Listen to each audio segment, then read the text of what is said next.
Next हम बात करते हैं अतुल्य गोत्रीय अध्याय। यहाँ से क्वेश्चन देखो, क्वेश्चन कहाँ से आएगा इस चैप्टर में मैं बताती जाऊंगी। चलिए, अतुल्य, अ मतलब तुल्य मतलब सेम, अतुल्य मतलब अतुल्य यानी अलग गोत्र। ठीक है, अतुल्य गोत्रीय अध्याय। चलिए, गोत्र क्या होता है वो आपको पता ही है ये सारी चीज़ें। तो अतुल्य गोत्र वाले पुरुष मैथिल, ठीक है, तो ठीक है। क्या हुआ पूसी को? बोल के भी नहीं दिखा रहा वीडियो में बच्चों को। बोल के तो दिखा दे पूसी, बोलिए जरा पूसी, नहीं बोलने का। चलिए, अब हम आगे बढ़ते हुए, ये यहाँ पे क्वेश्चंस हैं। Question number 1, 2, 3। तो प्रश्न है, संपूर्ण देश समय पर सुखपूर्वक कैसे हो जाता है? संपूर्ण देश समय पर सुखपूर्वक कैसे होता है? तो इसका उत्तर है कि शुक्र आर्तव, जब ये सारी चीज़ें, देखो इसमें एक चीज़ याद रखनी है आपको, वाला श्लोक आपने सुना होगा। कौन सा श्लोक है? ध्रुवम चतुर्णम सन्निध्यात गर्भ से विधि पूर्वक ऋतु क्षेत्र अम्बु बीजानाम समग्रयाद अंकुरो यथा। यानी कि गर्भ की उत्पत्ति के लिए 4 चीज़ों की ज़रूरत होती है, दैट इज नोन एज ऋतु, क्षेत्र, अम्बु, बीज। ठीक है, ऋतु, क्षेत्र, अम्बु और बीज। ऋतु क्या होता है? ऋतुकाल, ठीक है, जो स्त्री में होता है। क्षेत्र क्या होता है? यूट्रस। अम्बु क्या होता है? माता का न्यूट्रिशन। बीज होता है स्पर्म एंड ओवम। राइट, तो ये हो गया कि इसी के मिलने से क्या बनता है?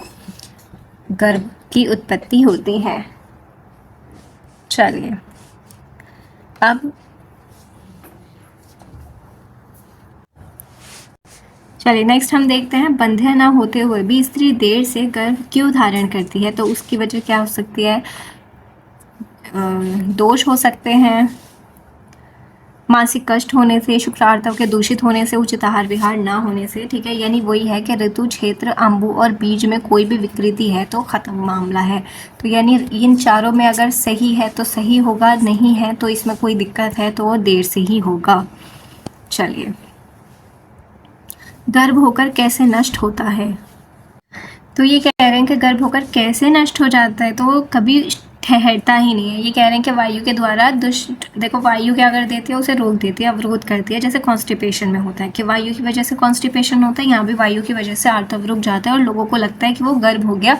और फिर जब रक्त आता है तो क्या लगता है कि ये तो नष्ट हो गया, लेकिन ऐसा नहीं होता है। चलिए, अब स्त्री किस कारण से कन्या को उत्पन्न करती है? पुत्र। तो इसमें अगर, चलिए सबसे पहले इसका उत्तर यह है कि आर्तव।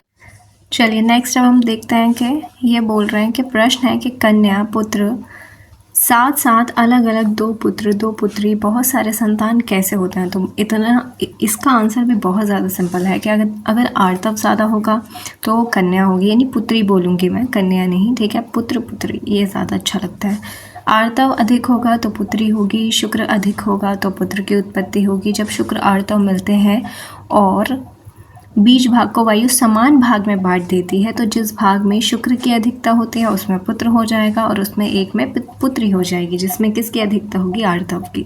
तो हो गया।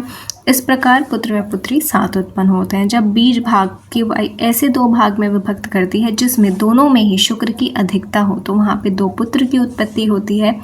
और वायु अगर इस तरह से विभाजित करे कि दोनों ही पार्ट्स में आर्तव की अधिकता हो, तो दोनों कन्याएं उत्पन्न होती हैं। गर्भाशय में गए हुए शुक्र आर्तव को गर्भाशय में ही अत्यंत बड़ा हुआ वायु जिसका विभाग करती है, उतनी ही संतानें होती हैं। अब अगर 2, 3, 4 उसके पार्ट्स हो जाए, वायु से 4 भाग में विभाजित कर दे, तो कितनी संतानें हो जाएंगी? 4 संतानें हो जाएंगी। ठीक है, ये बात पूर्व जन्म के कर्म के अनुसार होती है, इसमें स्त्री का कोई वश नहीं होता है। जो आजकल स्त्री को दोष दे रहे होते हैं, बट ठीक है, वो अज्ञानता के कारण है, जबकि इसमें स्त्री का कोई दोष नहीं होता। दोष होगा भी तो भी वो XY की वजह से आदमी का ही होगा, उसे ही जाके पीटो। ठीक है, चलिए नेक्स्ट आता है, देर से संतान क्या होती है? इसका ये बोल रहे हैं कि जब गर्भ को उचित आहार नहीं मिलता, गर्भाधान होने पर योनि के स्राव होता रहता है तो गर्भ सूख जाता है। ऐसे गर्भ को स्त्री देर से प्रसव करती है। मोस्टली वो यही बोल रहे हैं कि उसे अच्छे से आहार नहीं मिल रहा, और जब वह गर्भ पुष्टि हो जाती है, ठीक है, और जब गर्भ की पुष्टि वर्षों में होती है तब वह उत्पन्न होता है। इस बुक का प्रिंट भी थोड़ा ऐसे ही है। चलिए, 2 बच्चों में एक बच्चा गर्भाशय में ही क्यों पुष्ट और दूसरा दुर्बल होता है। ये वाली चीज़ बस इसमें वही है कि एक तो आपके कर्म, ठीक है, कर्म भी होते हैं, और बाकी ये जो बोल रहे हैं कि सबसे पहले तो कर्म का ही इसमें कर्म की वजह से, ठीक है, कर्म की वजह से होता है। और दूसरा यह है कि जिसमें जो छोटा भाग होगा वो विकलता उसमें होती है, दुर्बलता होती है, जो कि बड़ा भाग होता है वो हष्ट पुष्ट होता है। किस कारण से गर्भ द्विरेता स्त्री पुरुष का चिन्ह। वेरी इंपॉर्टेंट, वेरी, एक तो ये PYQ है, ठीक है, और दूसरा वेरी इंपॉर्टेंट है। चलिए, इसके नाम याद करना भी इम्पॉर्टेंट है, क्या होता है। चलिए सबसे पहले देखते हैं कि, चलिए नेक्स्ट देखते हैं गर्भ की 8 प्रकार की विकृति क्या होती है। ये मैं बुक से नहीं पढ़ा रही क्योंकि बुक में इतना ज़्यादा डिटेल में नहीं दे रखा, और ये PYQ में आया हुआ है, इसलिए मैं आपको डिटेल से अपने नोट्स से पढ़ा रही हूँ, ठीक है। तो चलिए सबसे पहले द्विरेता की बात करते हैं। दो मतलब द्विरेता यानी जिसमें 2 चीज़ें, वो 2 क्या है कि जिसमें स्त्री और पुरुष दोनों के लक्षण पाए जाते हैं। जैसे जिसका कारण क्या है कि माता पिता के शुक्र एवं आर्तव का लिंग जो सेक्स डिटर्मिनेशन के लिए करते हैं, जब समान रूप से दूषित होते हैं तो बराबर मात्रा में उसे विभाजित कर देते हैं, जिसकी वजह से एक में ही दोनों चीज़ें हो जाती हैं। पवन इंद्रिय, पवन का मतलब होता है वायु। तो इसमें क्या होता है, इस दोष से ग्रस्त पुरुष में वीर्य का अत्यंत अभाव होता है, यानी उसकी जगह क्या होता है, शुक्र की जगह क्या होता है, वहाँ पे पवन होता है, ठीक है। शुक्र की जगह क्या हो जाएगा, पवन, यानी हवा, पवन, ठीक है। 1 मिनट, क्या हो जाएगा इसकी जगह, पवन, ठीक है। तो ऐसा होता क्या है, होता क्यों है, गर्भस्थ शिशु की शुक्र श्रोतस पर कुपितवाद दोष का अत्यधिक प्रभाव पड़ने से शुक्र का निर्माण नहीं हो पाता। संस्कार वही मतलब एजैकुलेटरी डिस्फंक्शन होता है। जननांग सामान्य होने पर भी संभोग के समय वीर्य का स्खलन ना होना, ठीक है, वीर्य का ना निकलना, तो ये किसके द्वारा होता है, वात द्वारा अवरोध जब हो जाता है।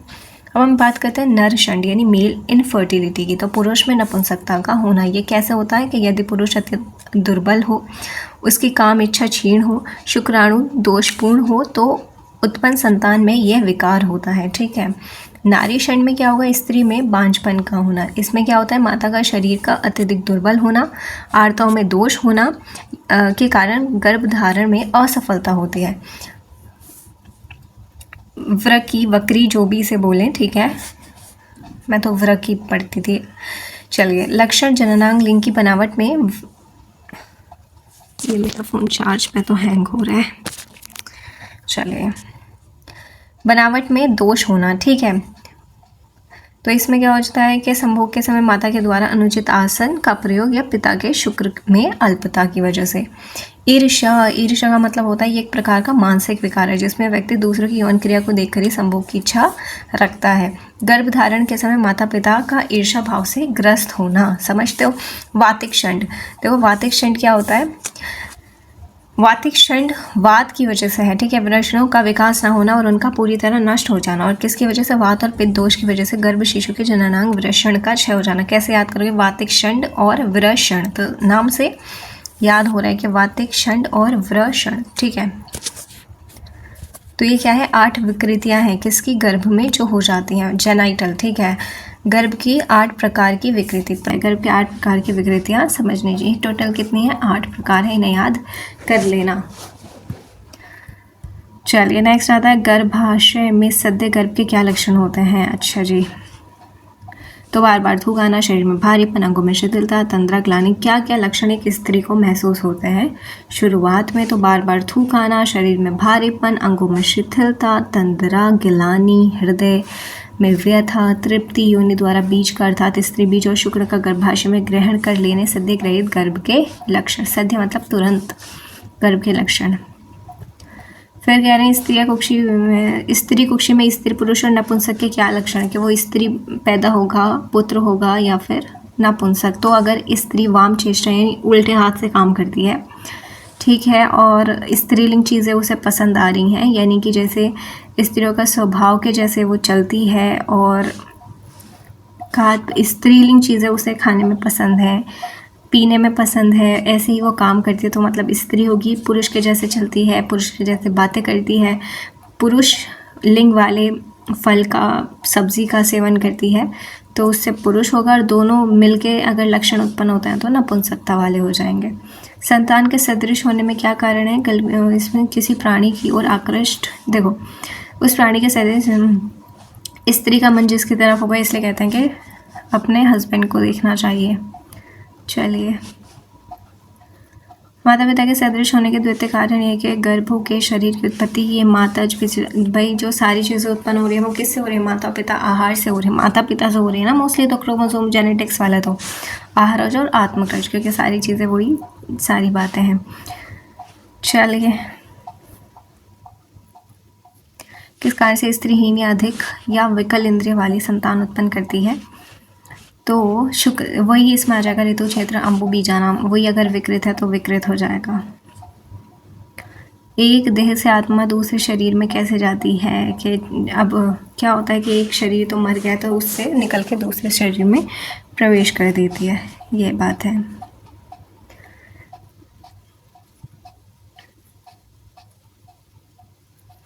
ये याद रखेंगे, शरीर में रसज, आत्मा, मातृ और पितृ 4 महाभूत 16 प्रकार के होते हैं, यानी अग्नि जल आकाश को छोड़ के, आकाश वायु अग्नि जल पृथ्वी, तो 4 × 4, यानी रसज भी 4 तरीके के, आत्मज भी 4 तरीके के, मातृ 4 तरीके के, पितृ 4 तरीके के, तो ये टोटल कितने हो गए? 16। और वो 4 क्या है? आकाश को छोड़ के वायु अग्नि जल और पृथ्वी।